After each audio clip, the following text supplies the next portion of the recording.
கால்பந்தாட்ட வீரர் எல்லாமே சொர்க்கத்தில் தான் இருக்காங்க, எங்கள்கிட்ட இருக்காங்க. ஸோ நீ இந்த போட்டியில் ஜெயிக்கிறதுக்கு வாய்ப்பே இல்லை, நான் உண்மையை சொல்கிறேன், நீ ஜெயிக்க வாய்ப்பே இல்லை அப்படின்றாரு.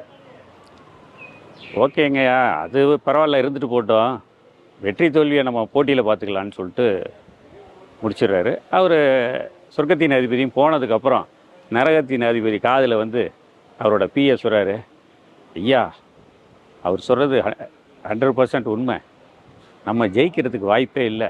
டே முட்டாளே போடா, நல்ல வீரர் வேணா அங்கே இருக்கலாம், நடுவர்களும் நீதிபதியும் எங்கே இருக்காங்கன்னு நினச்ச, எல்லாம் நம்ம நரகத்தில் எண்ணெய் கொப்பரையில் தான் கொதிச்சிட்டு இருக்காங்க, நீ அவங்களெல்லாம் தயார்படுத்து, வெற்றி நமதே அப்படின்றாரு. அப்போது கான்ஃபிடென்ட் லெவல் வந்து எங்கேருந்து எங்கே வருது பாருங்கள். இந்த கதை வந்து எதுக்குன்னாக்கா, ஜெயிக்கணும் அப்படின்னு முடிவு பண்ணிட்டா எப்படி வேணாலும் ஜெயிக்கலாம், அதுக்கு என்ன ரூட்டு அப்படிங்கிறத பார்க்கணும்.